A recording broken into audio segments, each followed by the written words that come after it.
Ketika kita melihat industri truk yang ada di Indonesia saat ini bisa dibilang sedang berada di fase yang sangat unik, di mana di satu sisi permintaan jasa logistik terus meningkat karena transaksi e-commerce semakin gila, proyek infrastruktur semakin berkembang, dan distribusi barang dari kota ke pelosok juga semakin padat.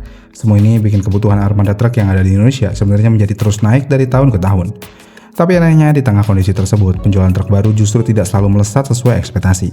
Bahkan di banyak kasus, para pengusaha di Indonesia, baik itu pengusaha kecil, owner-operator, sampai perusahaan logistik, akan lebih memilih untuk berburu truk bekas dibandingkan membeli unit baru langsung dari dealer. Padahal secara logika sederhana, truk baru jelas lebih canggih, lebih efisien dan minim resiko kerusakan. Karena truk-truk baru itu akan pasti memiliki teknologi mesin yang lebih modern, fitur keselamatan yang lebih lengkap, dan pastinya masih fresh dari pabrik tanpa riwayat pemakaian berat. Namun menariknya, walaupun dealer akan selalu menawarkan paket menarik, cicilan ringan, bahkan promo besar-besaran, tapi tetap aja banyak orang atau pengusaha logistik di Indonesia akan lebih tergoda melihat deretan truk bekas di pool atau showroom pinggir jalan. Tapi sebenarnya, apa yang ngebuat banyak pengusaha logistik itu akan lebih memilih truk bekas dibandingkan dengan truk baru dari dealer? Jadi jawaban pertama yang ngebuat banyak pengusaha logistik di Indonesia lebih memilih truk bekas dibandingkan dengan truk baru tentu aja ada di bagian harga. Yang mana truk bekas biasanya memiliki selisih harga yang sangat jauh dibandingkan truk baru. Bahkan truk bekas bisa memiliki setengah atau sepertiga dari harga unit baru dengan spesifikasi yang hampir mirip. Dan seperti yang kita tahu, dalam dunia bisnis logistik, keputusan membeli armada bukan soal gengsi atau tampilan, tapi soal hitungan matematis seperti seberapa cepat kendaraan itu bisa balik modal. Dan di posisi inilah, truk bekas pasti akan langsung jauh lebih unggul. Dan buat para pengusaha kecil atau bahkan supir yang ingin naik kelas jadi pemilik armada sendiri, selisih harga ini sangat krusial buat keberlangsungan usaha miliknya. Karena dengan modal yang terbatas, hal ini tentu aja membuat mereka harus memilih opsi paling realistis, bukan yang paling ideal. Selain dari harga yang jauh lebih murah, depresiasi nilai kendaraan juga jadi faktor penting kenapa truk bekas sangat diminati. Yang mana truk baru pasti akan mengalami penurunan nilai yang cukup signifikan di tahun-tahun awal, sedangkan truk bekas cenderung lebih stabil nilainya, bahkan dalam beberapa kasus bisa dijual kembali tanpa rugi terlalu besar. Dan hal ini tentu aja membuat truk bekas terasa lebih aman secara finansial perusahaan, karena resiko kerugian akan jauh lebih kecil, karena depresiasi dari truk bekas ini bisa dikatakan sangat minim.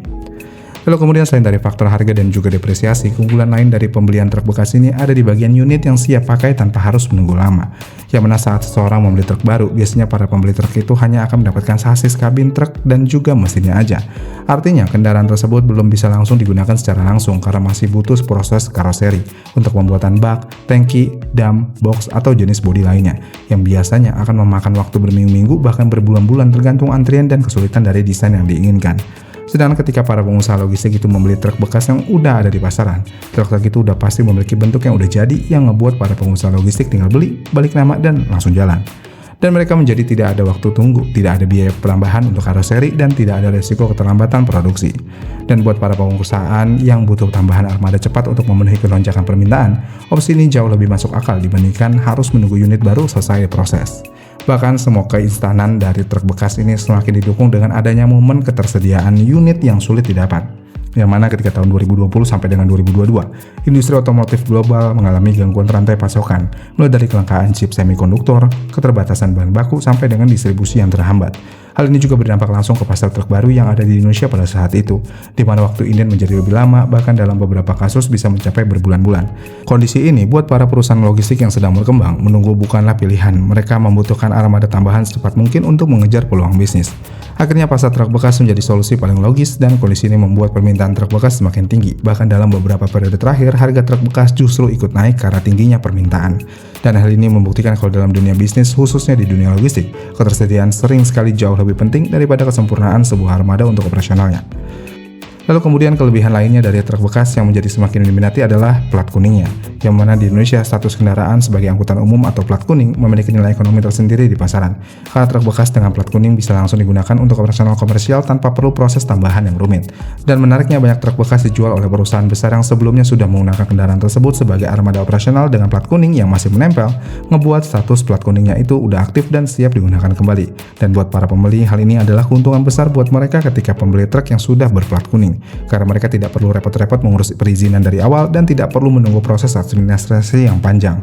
Dan efisiensi waktu dan biaya ini tentu aja membuat truk bekas semakin sulit ditandingi oleh truk unit baru. Dan hal selanjutnya yang membuat pasar truk bekas ini bisa dikatakan selalu jauh lebih unggul dibandingkan dengan pasar truk baru ada di bagian biaya perawatan.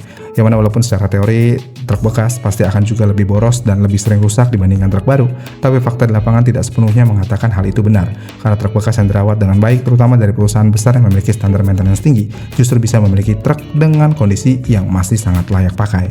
Selain itu, teknologi pada truk yang tidak terlalu baru akan jauh lebih sederhana dan juga simpel, dan hal ini berarti perbaikan bisa dilakukan dengan mudah dan murah, tanpa harus bergantung pada teknologi elektronik kompleks yang biasanya membutuhkan teknisi khusus. Sementara itu, truk baru dengan teknologi modern memang sudah pasti akan jauh lebih efisien, tapi biaya perbaikannya bisa jauh lebih mahal ketika terjadi kerusakan, yang membuat kemudahan perawatan ini menjadi pertimbangan penting buat para pengusaha logistik yang ada di Indonesia, karena mereka pasti lebih memilih kendaraan yang bisa diperbaiki dengan cepat dan murah, dibandingkan dengan truk yang canggih tapi mahal ketika bermasalah. Dengan beberapa keunggulan yang ada, hal ini juga otomatis akan mempengaruhi fleksibilitas bisnis dari para pengusaha yang ada di Indonesia.